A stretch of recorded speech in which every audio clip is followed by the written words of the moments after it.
नमस्कार दोस्तों, Seoni online class में आप सभी विद्यार्थियों का बहुत बहुत स्वागत है। आज मैं आपके लिए इतिहास से संबंधित कुछ महत्वपूर्ण प्रश्न उत्तर लेके आ रहा हूं। तो चलिए दोस्तों, हम शुरुआत करते हैं। तो आप बने रहिए दोस्तों, इस वीडियो को अंत तक देखिए। तो अब आपके क्वेश्चन शुरू होते हैं। पहला ईरानी शासक जिसने भारत के कुछ भाग को अपने अधीन किया था, तो इसका आंसर होगा डेरियस। अगला प्रश्न है, सिख समुदाय के अंतिम गुरु कौन थे? तो इसका आंसर होगा गुरु गोविंद सिंह।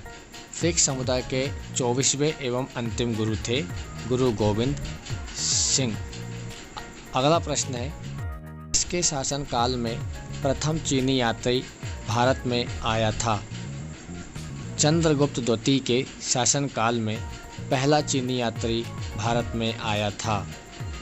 अगला प्रश्न है, कर्नाटक संगीत का पिता किसे कहा जाता है?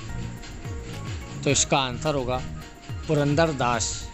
पुरंदरदास को कर्नाटक संगीत का पितामह कहा जाता है। अगला प्रश्न है, मुगल काल में सर्वप्रथम किस शहर में अंग्रेज़ों ने अपने कारखाने स्थापित किए थे?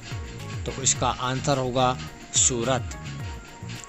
अगला प्रश्न देखते हैं, बिहार प्रदेश को किस मुस्लिम शासक ने सर्वप्रथम जीता था? तो खिलजी वंश के शासकों ने बिहार को सबसे पहले जीता था।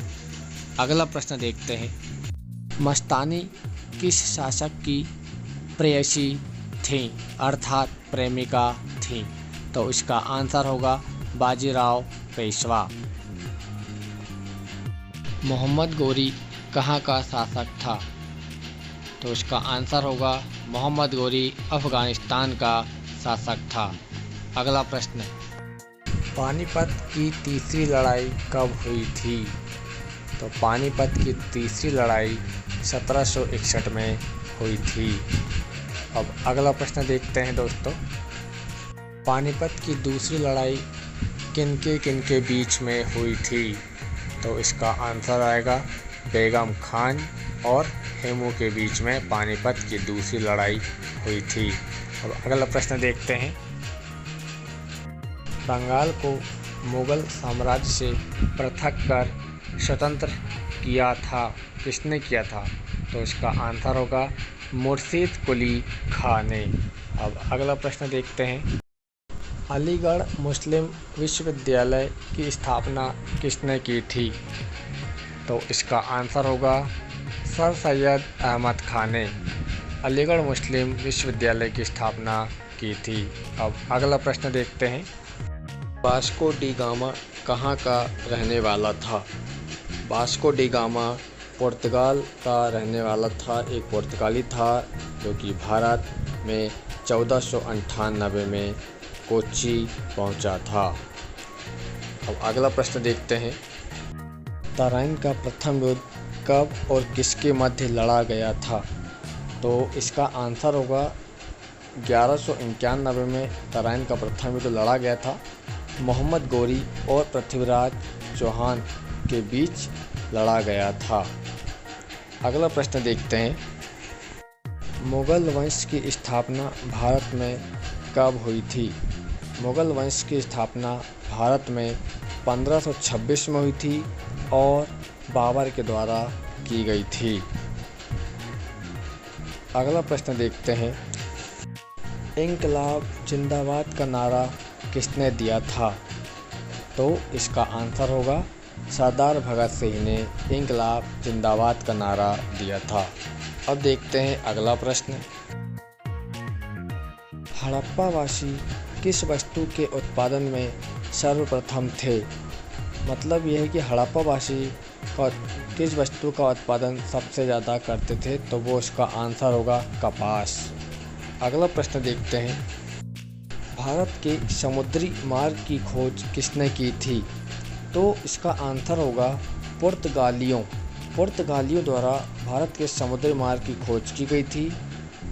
डलहौजी 1498 में समुद्री मार्ग से भारत पहुंचा था। अब अगला प्रश्न देखते हैं।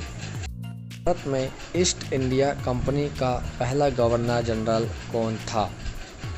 तो इसका आंसर होगा Robert Clive. East India company का पहला गवर्नर जनरल था कौन? Robert Clive. अगला प्रश्न देखते हैं।